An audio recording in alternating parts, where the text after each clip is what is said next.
Umsvif Íslendinga og lágskatta og aflandssvæðum gætu hafa kostað ríkissjóð alltaf 7 milljarða króna á ári undanfarin 25 ár. Og það voru nákvæmlega þessir milljarðar sem viðskiptavinir íslensku bankana í Luxembourg voru að koma sér hjá að greiða, sem olli því að svo stór hluti landsmanna átti skúffufélög á þessum svæðum. Enda töldu stjórnvöld hér ekki ástæðu til að banna það, eins og gert hafði verið annars staðar og gerðu jafnvel tvísköttunarsamninga sem auðvelduðu enn frekar fjársterkum einstaklingum að komast undan sköttum hér. Við rýnum í skattaskjólaskýrsluna hér rétt á eftir. En við byrjum á skattaskjólunum eða aflandsfélögunum. Helgi Seljan og Benedikt Ketilsson taka við.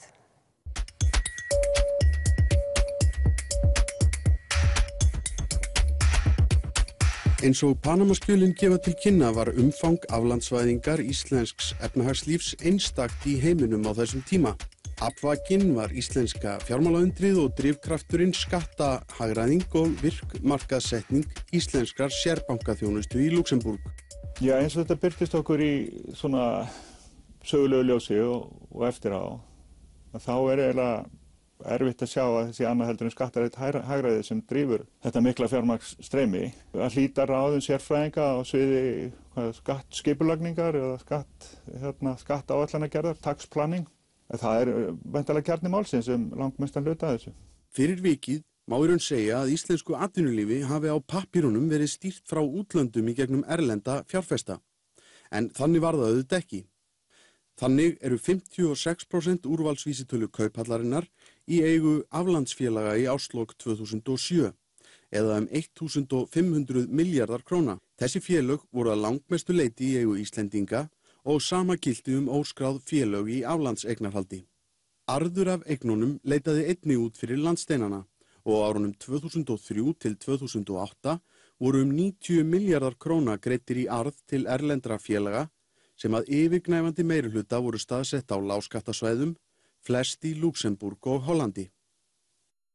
Útibú íslensku bankana í Luxembourg voru eins og Panamaskjölin sýndu óhemju umfangsmikil í aflandsvæðingunni og vöktu líka athygli fyrir frjálslega umgengni við samningagerð. Í tölvupóstsamskiptum milli starfsmanna aflandsþjónustu Mossack Fonseca kemur fram að starfsmenn þar hafi fengið svo margar beiðnir frá Landsbankanum að bakfæra eða breyta dagsetningum á samningum aflandsfélaga viðskiptavina bankans að Mossack Fonseca hafi ákveðið að byrja að rukka sérstaklega fyrir slíka þjónustu við viðskiptavini sína. Að breyta dagsetningum á samningum getur auðveldlega verið liður í skattaundanskotum eða lögbroti. Landsbankinn í Luxembourg var meðal umsögamestu viðskiptavina Mossack Fonseca. Bankinn var þannig tengdur á 500 félögum í safni panamísku lögmannsstofunnar. Einungis 6 bankar í öllum heiminum voru stærri kúnnar Mossack Fonseca. En hvers vegna voru bankarnir og auðugir viðskiptavinir svo umsögamiklir í því að komast hjá sköttum á Íslandi? Ástæðan var einföld. Það var ekki bannað. Skattalöggjöfin á Íslandi bauð einfaldlega upp á það, ólíkt nágrannalöndum okkar. Stjórnvöld vissu þó af þessu. Í skýrslu skattsvik sem unnin var fyrir þau árið 2004 hafði til dæmis verið bent á það. Alþekkt og algengt afbrigði skattsvika felst í að stofna dótturfyrirtæki erlendis sem ekki hefur starfsemi með höndum en þjónar þeim tilgangi að flytja hagnað af innlendri starfsemi í annað land, oftast skattaparadís eða annað lágskattasvæði. Hraða þarf setningu svokallara CFC ákvæða í íslenska skattalöggjöf.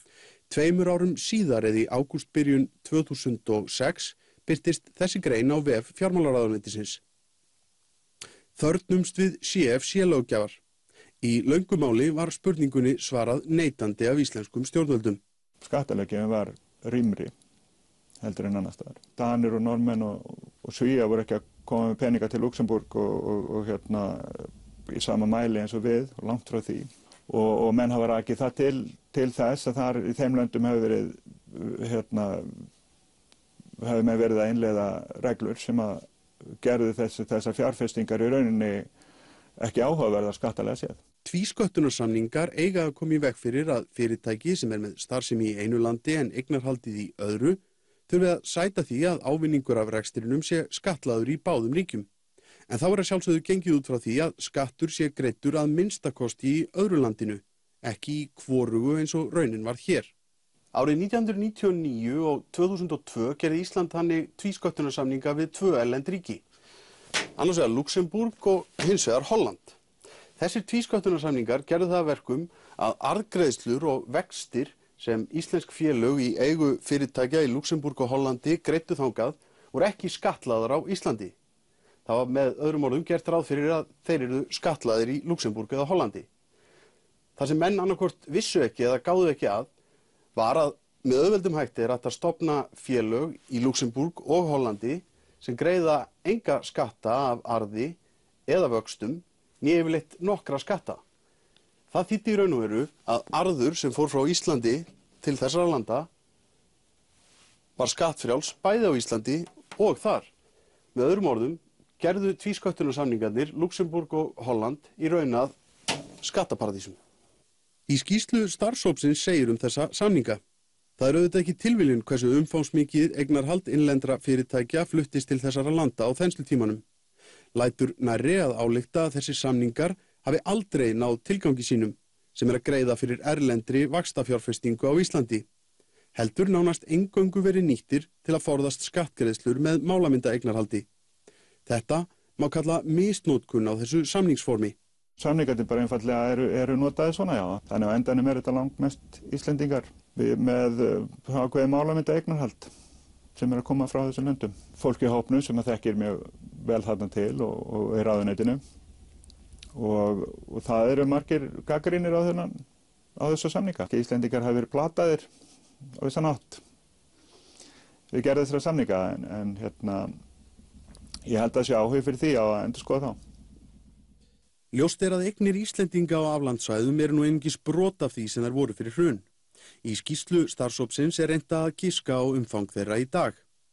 Samkvæmt útreikningum hér að framan stendur þetta fé nú í tölu á bilinu 110 til 350 milljarða króna með miðpunkt í 230 milljörðum króna. Þótt skattaundanskot og svindl í inn- og útflutningi sem kostað hefur íslenska neytendur háar fjárhæðir hafi komið upp með reglubundnum hætti frá Lýðveldisstofnun, þá virðist yfirsýn, gögn og eftirlit skorta svo það sé hægt að sjá hvort umfang þess sé minna nú en áður. Starfshópur aflandsfélög segir vísbendingar að það sem nefnt var faktúrufölsun í atómstöð Halldórs Laxness sé enn við lýði á Íslandi. Upplýsingar og samanburðargögn vanti hins vegar. Því sé nauðsynlegt að rannsaka málið betur enda sé mikið í húfi.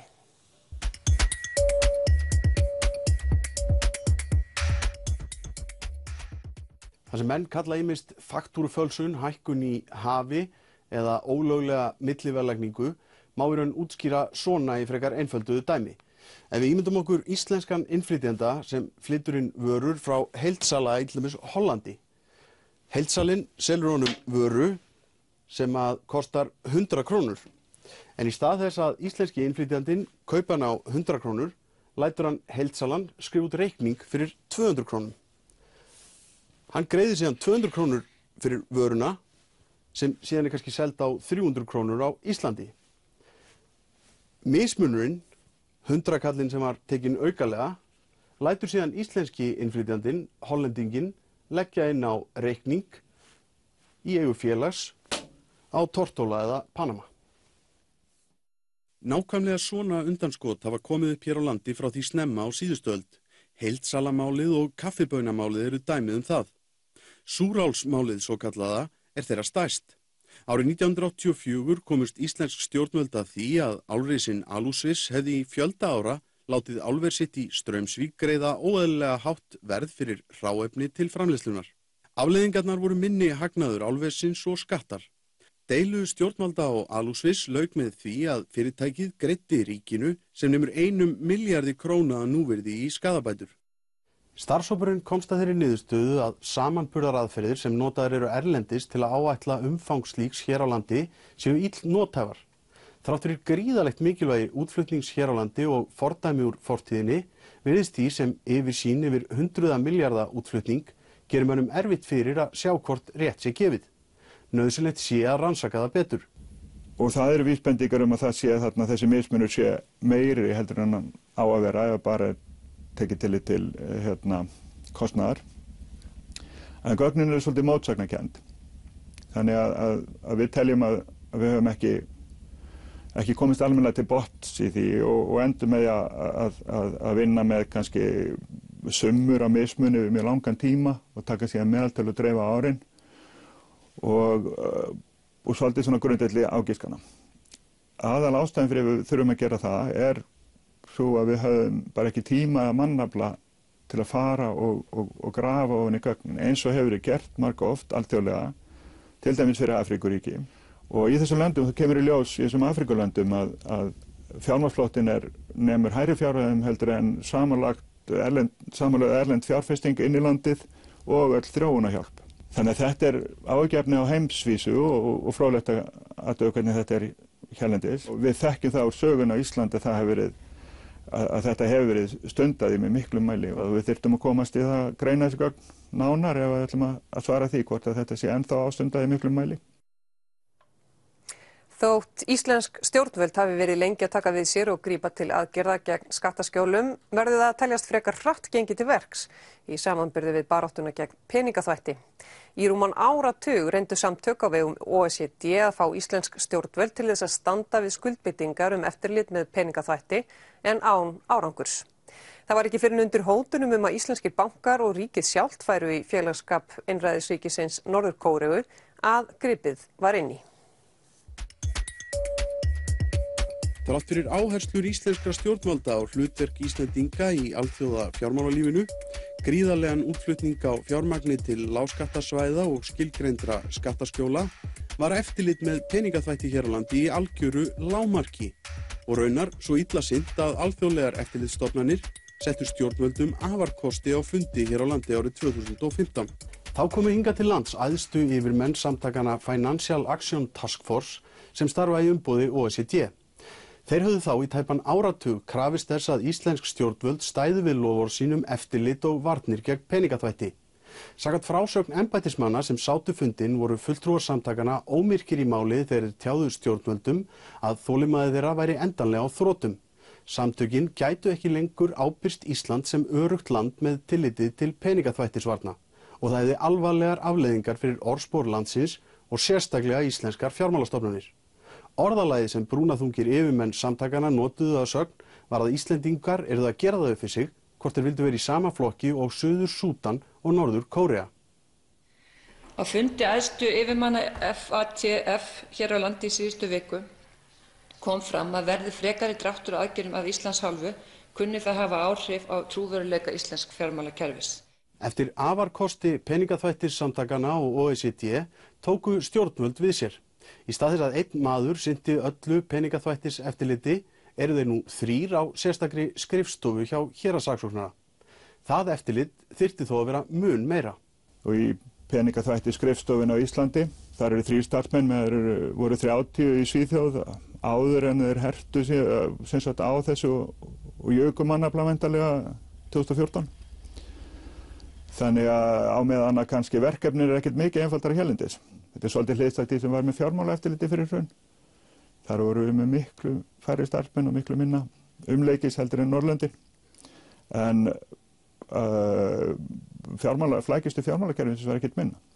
Það er náttúrulega ein af aðalniðurstöðum hópsins að við þurfum að bæta okkur í sem sagt utanumhaldi og eftirliti með fjármagnsflutningum. Vegna hvernig okkar verkefni var, þá rákumst við á ýmis vandamál þar. Bæði hefur fyrirtæki komist upp með að skila ekki gögnum og skila ófullkomnum gögnum og eftirlitsaðilum verið óhægt vik að fylgja því eftir vegna þess að það var engin viðurlög í gildi og þessi rammi var allir mjög laus. Það hefði mátt veita þessum aðilum, Seðlabankanum og fleiri heimildir og fjármálaeftirliti heimildir til að beita viðurlögum í miklu meira mæli. Eins benti starfshópurinn á sérstakt misræmi í gögnum Seðlabankans utanríkisviðskipti. Þann mun sem á erlendum gjaldeyri sem aflað og ráðstöfun hans sem lauslega áætlað talið nema 200 milljörðum króna. Þó varlega sé lesið í þýðinguna og vangaveltur uppi hugsanlegar gagnavillur misræmi eins mikið og þetta jafnan tengt fjármagnsflótta. Mest misræmið í þessum gögnum 2009 en gagnstæð skekkja jafnar síðan misvæðið að hluta. Ef gert ráð fyrir hinu versta getur hið fyrrnefnda verið til marks dulinn fjármagnsflótta en hið síðara peningaþvætti. Þetta misræmi gríðarlega mikið í Íslandi og miklu meira heldur en í löndum sem við viljum bera okkur saman við. Og það finnst mér alveg sjálfsagt rannsóknarefni hverju það sætir.